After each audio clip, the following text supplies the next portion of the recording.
What's up, everybody? I'm Justin Maytack, and this is Room 51, where we talk all things board gaming. And today I'm doing a segment that I've never done on video before, and I haven't done it in a while. It's called Chit Talking History. So I take a history-themed game that I loved, and I try to talk about some of the history that the game tries to emulate it and how it does that, and some of maybe the background that the game doesn't provide, things like that. And today, I'm taking one of my favorite games of all time, Twilight Struggle, which it takes two players and it brings them through the Cold War, with one being the United States and the other being the USSR. I think it's a fantastic game, and I'm really excited to talk about it. First, I just want to give a quick explanation on what the Cold War does. I hope I do it justice. So the Cold War is a massive topic that you can't really just give a quick explanation on. It's this huge topic. And the reason why it's a huge topic is because it was a conflict between the United States and the USSR from after World War II until 1989 or 1991, depending on where you mark it. One of the reasons I love history. And it's this massive ideological conflict. The reason why it's so hard is because the conflict wasn't this direct battle or war that was really between the United States and the USSR. Instead, it was this war of influence that they played throughout the world, where they were trying to get essentially other countries to be on their side during these countries' state building era. That's kind of what the Cold War was. It was this indirect conflict between the United States and the USSR, placing their hand into other countries to have them supporting one side. Two pieces of the game that I love. Number one, I love all of the events within the game. So the events are the different cards. Like, this is the Vietnam Revolt, or the Socialist Governments, the Korean War. And these events really, in my opinion, they really provoked me to go and do research, even if like I forgot a certain thing, or I'm wondering, what happened? What was the Suez Crisis? What happened there? And even if it's just a quick Google search or reading academic papers, no matter what, the game always inspires me to do some more research on the Cold War every time I sit down to play. One of the events I'm going to focus on in this video, I want to just hone in on this one event because it's a massive game that really tries to take all these different events that occurred and have you feel them and do what you will with them, so to speak. And the one event that I really want to focus on, because I think the game does such a great job with it, is the Cuban Missile Crisis. After focusing in on the Cuban Missile Crisis, I'm going to focus in on the aftermath. I'm going to talk about how the game makes me feel when it ends, looking at the board, and how I think that that it's a thought-provoking moment for me, and I hope that it is for others. So the Cuban Missile Crisis is one of the event cards in the game. Like I said, there's a ton of event cards, but the Cuban Missile Crisis is probably my favorite one because of how much tension it creates. So the Cuban Missile Crisis is arguably one of the closest points during the Cold War that the world got to an actual full-blown nuclear war. So it was this very, very high-tension time period. The game doesn't really give the background for it, but that's fine. So in the real world, the Cuban Missile Crisis occurred in October of 1962, and some background information was that the United States had ballistic missiles in both Turkey and Italy. The USSR did not like that. They were never fans of the United States having that there. And the USSR kind of had a really nice nudge in their favor when Cuba fell into the hands of Fidel Castro and his communist regime. So now the USSR had an ally that's extremely close to the United States. And they decided they're going to place ballistic missiles also in Cuba.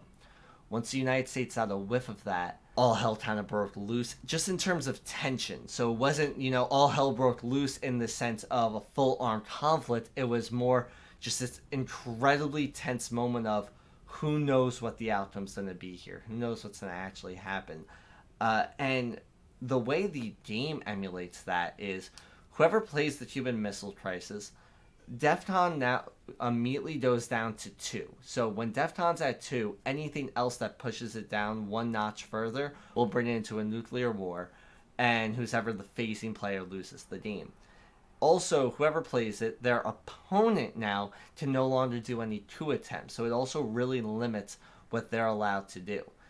It's also very stressful for the opponent that played it. So, I mean, in the real world, the USSR played it. They were the ones that really started the Cuban Missile Crisis. With them playing that, they also, the tension being so increased doesn't necessarily work in their favor either, because they do one misstep, it might go into a full-blown catastrophe, which is not something they want. And the game really brings it. When Defcon's at 2, you really feel that. You feel this intense pressure of, oh man, I can't mess up with my hand and accidentally have it that while I'm the facing player, nuclear war occurs. If that happens, I lose the game. That right there is a fantastic feeling. The other thing that's fantastic to me is the way it's resolved. So with the Cuban Missile Crisis card in the game, if your opponent ever wants to end the card's effect of not allowing them to do any coup attempts, what they have to do is discard one of the cards from their hand, and there's certain parameters around what they have to discard. So they kind of have to give something up to say, all right, come on, let's stop, let's trade. Cuban Missile Crisis done, let this card leave my hand.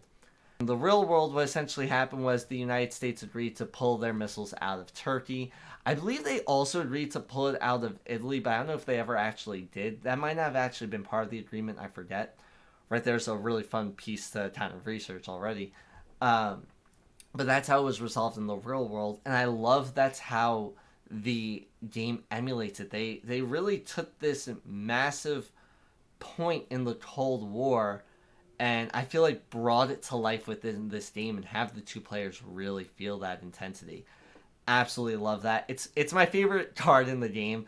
I know it's this grim piece of history. I mean, so much of history is grim. I get excited when a game takes it and emulates it really properly, in my opinion. That's something that's really exciting for me. The other aspect of the game is right when the game ends. So the game ends, and you're able to look at the board and see just how much blue and red is throughout the board, just how much you and your opponent really influenced these other countries, and then just one person's the victor, and that's it, the game ends. In the real world, the game didn't end. The world kept going with so much effects occurring from the Cold War. There was so much impact from these two superpowers placing all this influence throughout it. That right there provokes a lot of research and interest for me. I'm curious about, what occurred in the Middle East during the Cold War and how does that translate today. And you can look at just about every single region, every single country that's on this map. You can look at how it was impacted by the Cold War and see some of the things that we're still seeing today. And another question that I think should arise is the United States after the Cold War, the USSR collapsed.